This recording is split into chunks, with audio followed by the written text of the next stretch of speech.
के रूप में आ सके, जो देश की बाजुओं को, जो देश को शक्तिशाली करके उसे आगे बढ़ाने का काम करे, ऐसा प्रधानमंत्री चाहिए। इसलिए प्रत्येक चुनाव, चाहे वो निगम का चुनाव हो, चाहे वो पार्लियामेंट का चुनाव हो, महत्वपूर्ण होता है और बहुत सोच समझकर आपको वोट डालना है।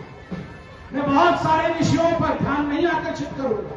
500 वर्षों से इस देश में शांतिप्रिय और लोकतांत्रिक तरीके से एक आंदोलन चल रहा था, जिस आंदोलन का नाम था भगवान श्री राम मंदिर का निर्माण अयोध्या के अंदर।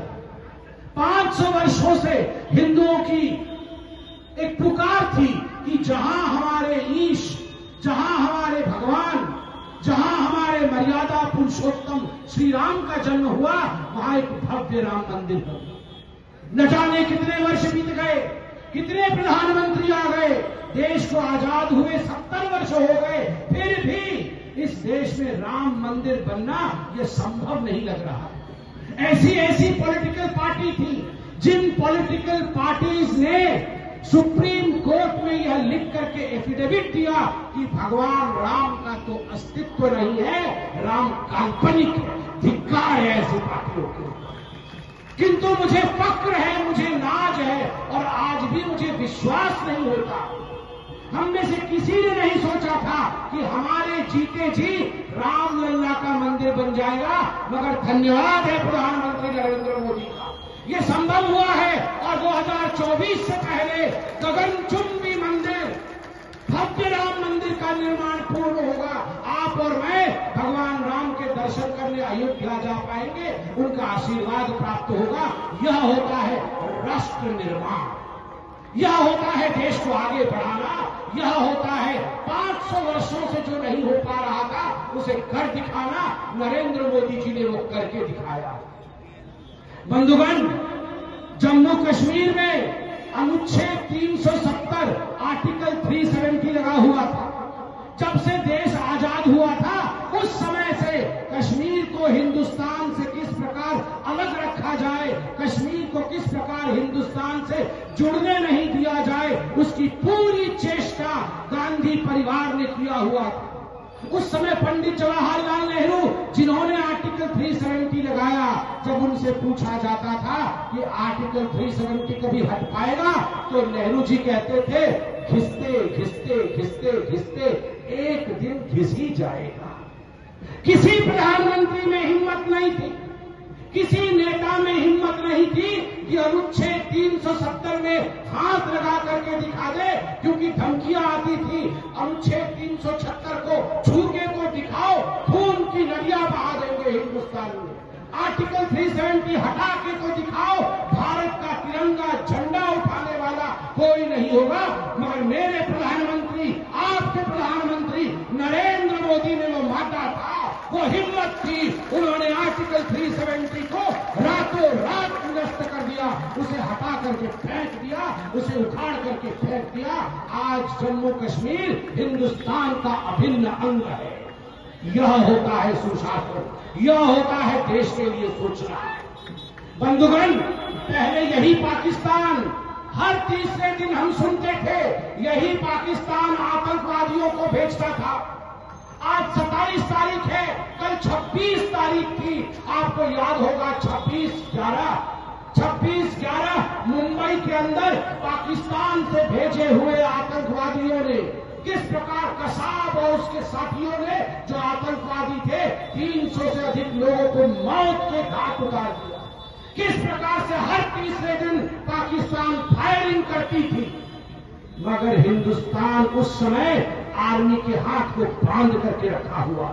उस समय यह संभव नहीं था कि सर्जिकल स्ट्राइक किया जाए, मगर आज मैं गर्व के साथ कहता हूं, पाकिस्तान ने गुस्ताखी की, हिंदुस्तान की तरफ आंख उठा करके बालाकोट में देखने की। नरेंद्र मोदी जी ने आर्मी को कहा कि पाकिस्तान के अंदर घुस के ठोक के आ रहा है, सर्जिकल स्ट्राइक करके पाकिस्तान को ठोक करके जवाब दिया है। यह है मेरा हिंदुस्तान, यह होता है सुशासन। डर के नहीं, आंख उठा के जिएंगे, और जो आंख उठा के देखेगा उसे झुका डालेगा। इस प्रकार से सत्ता चलती है। इस प्रकार से परसों इमरान खान ने एक बयान दिया है। आप में से बहुत लोगों को शायद ये बयान पता नहीं हो। इमरान खान अचानक कहने लगे हैं, अरे मैं भी चाहता हूं कि भारत के साथ हमारी दोस्ती हो जाए, मैं भी चाहता हूं कि भारत के साथ हमारे व्यापार जो है, वाणिज्य और ट्रेड जो है वो खुल जाए, मगर जब तक ये भारतीय जनता पार्टी है तब तक ये संभव नहीं है, क्योंकि भारतीय जनता पार्टी कश्मीर को लेकर बहुत अड़िग है। जिस दिन भारतीय जनता पार्टी अलग हो जाएगी, उसकी सरकार चल जाएगी, उस दिन कश्मीर को लेकर हम उस समय के सरकार को कहेंगे वो अनुच्छेद 370 फिर से वापस लाए और हम भारत से दोस्ती करेंगे। मगर है पाकिस्तान, इमरान खान कान खोल के सुन ले, जब तक सूरज चांद रहेगा कश्मीर हिंदुस्तान का हिस्सा रहेगा, कश्मीर हिंदुस्तान का अंग रहेगा। और भारतीय जनता पार्टी हमेशा कश्मीर के लिए और कश्मीर के निवासियों के लिए अपनी खून तो बहाएगी, मगर इसको अलग कभी नहीं होगी। बंधुगण, इतना ही नहीं, आप सोचिए ठीक इसके विपरीत कैसी शक्तियां खड़ी हैं। ये अरविंद केजरीवाल जी का आप सभी ने वो भाषण देखा होगा। एक वीडियो आया था, उन्होंने भाषण दिया था इससे पहले वाले चुनाव में। जब उनसे राम मंदिर के बारे में पूछा गया था तो उन्होंने कहा था ना, ये जो भव्य राम मंदिर मोदी जी बना रहे हैं अयोध्या में, ये अच्छी बात नहीं है। मेरी नानी नाराज हो गई। मेरी नानी ने कहा ऐसे मंदिर में तो किसी को पूजा नहीं करना चाहिए, और मैं कभी भी अयोध्या में जाके भगवान राम की पूजा नहीं करूंगा, मैं इस मंदिर को नहीं मानता हूं। अब कहते हैं लक्ष्मी गणेश जी होने चाहिए, अब कहते हैं मैं तो हनुमान जी का भक्त हूं। डबल एक्सेल शर्ट पहन के डबल एक्सेल झूठ कैसा बोला जाता है, ये अरविंद केजरीवाल जी से ही सीखना है। ना कर रहे थे, राम मंदिर में नहीं जाना है कह रहे थे, नानी जी इनकी नाराज थी राम मंदिर बनने से, अब कह रहे हैं बुजुर्गों को वही भेजूंगा। जब सारा काम नरेंद्र मोदी जी ने कर दिया तो भेजूंगा। जब सर्जिकल स्ट्राइक हुआ था तो यही वो अरविंद केजरीवाल थे जिन्होंने आकर हिंदुस्तान की सेना का अपमान किया था और कहा था कि हिंदुस्तान की सेना को सबूत दिखाना पड़ेगा कि उन्होंने वास्तविक रूप में और सच्चाई से पाकिस्तान के ऊपर हमला किया था। क्या ऐसे व्यक्ति को हिंदुस्तान में एक भी वोट पड़ना चाहिए? आप सब पढ़े लिखे लोग हैं, मैं यहां राजनीतिक भाषण नहीं करना चाहता, मैं देश की बात कर रहा हूं। वोट डालने से पहले जो यहां मौजूद है वो भी सुने और जो यहां मौजूद नहीं है वो भी सुने, क्योंकि जो भी यहां पर है वो है तो हिंदुस्तानी।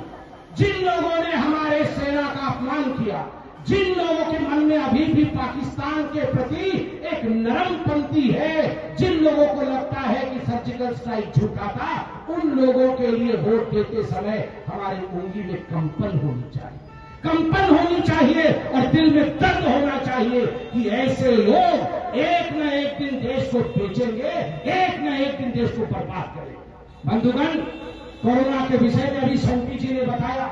आप सोचिए 135 करोड़ का देश, जिस प्रकार से ये महामारी आया, अमेरिका की रीढ़ की हड्डी टूट गई, यूरोप की रीढ़ की हड्डी टूट गई, बड़े बड़े देश। और आज मैं अभी टीवी में देख रहा था, चाइना के अंदर गृह युद्ध शुरू हो गया है, लोग रिवोल्ट कर रहे हैं चाइना के अंदर। आज भी चाइना की रीढ़ की हड्डी टूटी हुई है कोरोना के कारण। आप सोच के देखिए, पहले दिन प्रधानमंत्री नरेंद्र मोदी निकल कर आते हैं और कहते हैं मैं हूं ना, चिंता मत करो, मैं हूं ना, अभी लॉकडाउन होगा, जान भी जहान भी, और सबकी चिंता की। उन्होंने कहा मेरे रहते रहते आपको चिंता नहीं करनी है, मैं आप सबको वैक्सीन दूंगा। उस समय ये केजरीवाल जी, उस समय ये राहुल गांधी मजाक बना रहे, बोले फिर मोदी जी कहां से वैक्सीन लाएगा, ये वैक्सीन थोड़ी ऐसी बन जाती है, कहां से होगा, संभव नहीं। दो वैक्सीन, एक नहीं, दो स्वदेशी वैक्सीन मोदी जी ने बनाई। जब वैक्सीन आ गया तो ये लोग कहते थे अरे वैक्सीन तो आ गया, 135 करोड़ लोगों को डोज मोदी जी ने नहीं लगा पाएंगे, 17 साल लगेंगे। इनके सांसद ने, अरविंद केजरीवाल जी के सांसद ने प्रेस कॉन्फ्रेंस किया था और संटी जी 17 साल कहा था कि 2 डोज लगने में भारतवर्ष में 17 साल लगेंगे। जरा अरविंद केजरीवाल जी को बताइए, आप में से कितने लोगों को 2 डोज लग गए हैं? दोनों हाथ ऊपर उठा के, दोनों हाथ, ऐसे तो 3 लगे हैं मगर 2 हाथ है इसलिए दोनों हाथ ऊपर उठाते हैं। 2 हाथ, सभी को 2-2, 3-3 डोज लग गए हैं ना? 1-1.5 साल के अंदर काम हो गया, ये 17 साल बता रहे। हिंदुस्तान में कुछ अच्छा हो और ये उसकी मजाक हो। बंधुगण, जम्मू कश्मीर में आर्टिकल 370 नरेंद्र मोदी जी ने हटाया। जम्मू कश्मीर के जो पंडित थे, कश्मीरी पंडितों के ऊपर नरसंहार हुआ था। उस नरसंहार के ऊपर एक पिक्चर बनी, एक मूवी बनी। उस मूवी को पता नहीं कितने लोगों ने देखा है, मगर जिन्होंने भी देखा है रूह कांप उठा है, रूह कांप उठा है। जिस प्रकार से लोगों को मौत के घाट उतारा गया। मगर अरविंद केजरीवाल जी और उनके विधायक विधानसभा में बैठकर जिस प्रकार से ठहाके लगाकर हंस रहे थे, हा हा हा, ये तो झूठे हैं, किसी की हत्या नहीं हुई। अरे शर्म करो मुख्यमंत्री जी, शर्म करो। 4.5 लाख कश्मीरी हिंदुओं को अपने घर से निकाल दिया गया, न जाने कितने लोगों को मौत के घाट उतार दी गई, और आप में विश्वास नहीं है, आप उनके मौत पर हंसते हैं। ऐसे व्यक्ति को एक भी वोट नहीं देना चाहिए, क्योंकि ऐसा व्यक्ति अगर आगे बढ़ता है तो याद रखिए भविष्य में देश खतरे में जाता है। बंधुगण, अभी 2 दिन पहले एक डिबेट हुई थी, आप में से कई लोगों ने टीवी में देखा होगा। उसमें उनके जो सांसद हैं वो शोले पिक्चर का डायलॉग बता रहे हैं कि जब गांव में कोई भ्रष्टाचारी रोता है तो उसकी मां कहती है सो जा सो जा, नहीं तो केजरीवाल आ जाएगा। तो मुझे एंकर ने पूछा कि अरे कैसे बता रहे हो? तो मैंने कहा ना ना ना, मैं बताता हूं। फिर मैंने भी शोले पिक्चर से ही डायलॉग बताया। शोले पिक्चर में एक डायलॉग है राजपाल जी, वो जय और वीरू, अमिताभ बच्चन और धर्मेंद्र को प्यार हो जाता है बसंती से, तो अमिताभ बच्चन जाता है ना मौसी से हाथ मांगने के लिए। जब मौसी से हाथ मांगने जाता है अमिताभ बच्चन तो क्या बोलता है? बोलता है मौसी एक लड़का है, बसंती की शादी करते। तो मौसी बोलती अच्छा लड़का है, लड़का का लक्षण क्या है? वो जो लड़का है क्या कमाता है? तो अमिताभ बच्चन बोलते हैं मौसी ऐसा है, अभी तो जब बीवी बच्चों का भार कंधे पर आ जाएगा ना तब कमा लेगा। तो मौसी बोलती हाँ मतलब कमाता नहीं है लड़का? नाना मैंने कब कहा कमाता नहीं है, अरे लड़का तो खूब कमाता है, मगर हर दिन तो जीत नहीं सकता ना, कभी कभी हार भी जाता है। हाँ जुआ में हार जाता है मौसी, कभी कभी जुआ खेलता है ना तो हार जाता है। अरे हार जाता है जुआ में, मतलब जुआरी है? अरे नहीं मौसी, काहे का जुआरी होगा, बड़ा भोला है लड़का, बड़ा भोला है। जुआ, अरे कभी कभी दोस्त शराब पिला देते हैं ना तब जुआ खेल लेता है, वरना जुआरी थोड़ा है, वो तो शराब के कारण जुआ। हाई मतलब शराब भी पीता है लड़का, जुआरी भी है और शराबी भी है। अरे माँ बड़ा भोला है लड़का, अरे 1 नंबर का लड़का। तो अम्मा बोलती है अरे बबुआ जुआरी भी है, शराबी भी है, मगर उसका कोई कसूर नहीं है, इतना अच्छा है। आप बता रहे हैं ना किसके बारे में बोल रहा हूं मैं? जानता रहे ना, जुआरी भी है, शराबी भी है, और कितना भोला है, कोई कसूर नहीं है। तो अमिताभ बच्चन बोलता है अरे मौसी ऐसा है ना मौसी, तो बसंती की शादी करा दे बस, क्योंकि बसंती से शादी हो जाएगी तो गाने वाली के पास जो जाता था ना, जहां जाके शराब पी लेता था, वो बंद हो जाएगा, सब ठीक हो जाए। अरे बाप रे, अम्मा तो खड़ी हो जाती है मौसी पंखा लेकर, और मौसी बोलती है अरे जुआरी भी शराबी भी गाने वाली के पास भी जाता है, ये शादी खबरदार नहीं होगी। अमिताभ बच्चन बोलता है मौसी शादी हो जाएगी, सब ठीक हो जाएगा। ये केजरीवाल जी की यही कहानी है। इनकी पूरी पार्टी जुआरी भी शराबी भी सब कुछ, मगर बेकसूर है, बड़े भोले हैं। मसाज भी चल रहा है, बलात्कारियों से मसाज ले रहे हैं, दूध दही अंडे फल सब खा रहे हैं, और फिर भी बेचारे कसूर नहीं है इनका। एक्साइज पॉलिसी में 3000 करोड़ रुपए लूट लिए, मगर फिर भी कोई कसूर नहीं है, भोले हैं बेचारे, भोले। ऐसा तो हमने एक्टिंग कहीं देखा नहीं।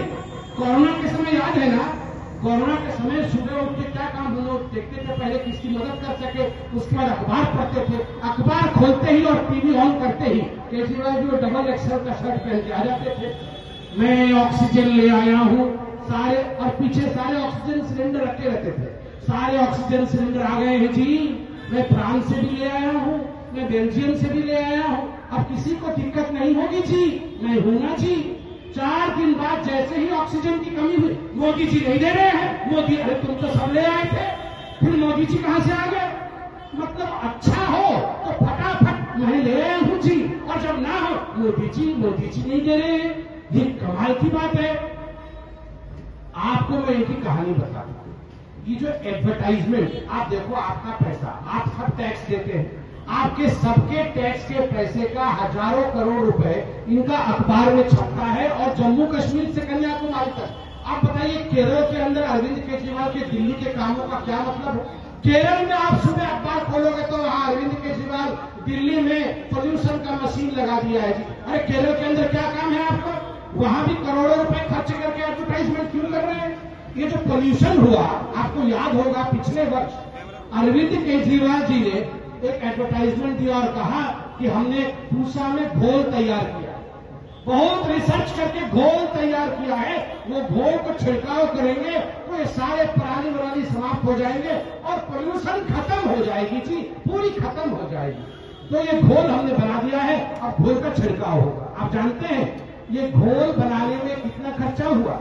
घोल बनाने में 8 लाख रुपए खर्च हुए, सब मिला के 8 लाख रुपए। फिर ये घोल बसेस में रख के, ट्रैक्टर में डाल के, टेंट लगाए गए, उनका एडवर्टाइजमेंट किया गया, उसमें 24 लाख रुपए खर्च हुए। और फिर एडवर्टाइजमेंट अखबारों में और टीवी में दिया गया, रेडियो में दिया गया, जिनमें कुल मिला के संटी जी 24 करोड़ रुपए खर्च हुए। आरटीआई में 8 लाख रुपए का घोल, पता नहीं वो घोल कहां गया। 24 करोड़ की एडवर्टाइजमेंट कि घोल बनाना है, घोल बनाना है, घोल का घोल, घोल में कम, घोल में ज्यादा खर्चा, पूरा का पूरा यही काम है। एक अभी इश्तिहार हमने देखा था अरविंद केजरीवाल जी का 1 साल पहले, वो इंटरव्यू में कह रहे थे मैं सरकार में आ जाऊंगा ना जी पंजाब में, फिर देखना ये जो काले काले बादल आ जाते हैं दिल्ली के ऊपर, सब खत्म हो जाएंगे जी। कैसे खत्म हो? अरे पराली जलाते हैं ना पंजाब में, तो वहां पर तो पराली को सोने में बदल देना है। कैसे ना? पराली से तो हमारी ईंट बन जाती है, पराली से हमारे लिए तो छप्पर बन जाते हैं, पराली से फलाना बन जाता है, सारी फैक्ट्री बनी हुई है, बाकी कोई काम नहीं कर रहा। मैं आ जाऊंगा जी, 3 दिन के अंदर पराली से सोना बना दूंगा, पोल्यूशन खत्म हो जाएगी। अब परसों तरसों बोल रहे थे हमें और 5 साल दे दो, बोल रहे थे ना कि और 5 साल दे दो। देखिए इनका कोई काम नहीं, इनका काम यहाँ पे केवल भ्रष्टाचार करके आप सभी को मूर्ख बना करके दिल्ली से किस प्रकार अपने राजनीतिक फायदा लिया जा सके, यही इनका काम है। इनके चंगुल में नहीं फंसना है, और याद रखना है राष्ट्र सर्वोपरि, हिंदुस्तान मजबूत रहेगा और हिंदुस्तान अच्छे तरीके से खड़ा रहेगा, तभी हम अच्छे तरीके से खड़े रहेंगे। इस कारण वोट देते समय नरेंद्र मोदी जी के चेहरे को सामने में रखना और यह सोचना कि आज हिंदुस्तान इन 8 सालों में कहां से कहां तक पहुंचा है, इतना सोचते हुए आप हमारे भाई राजपाल जी को कमल के चिन्ह में जो 3रे नंबर पे होगा उस पर वोट देकर पुनः, पिछली बार भी आपने रिकॉर्ड तोड़ा था, इस बार भी रिकॉर्ड तोड़ मतों के साथ आप इन्हें विजयी बनाएंगे, यह हमारी आशा है। बहुत बहुत धन्यवाद। जोरदार तरीके से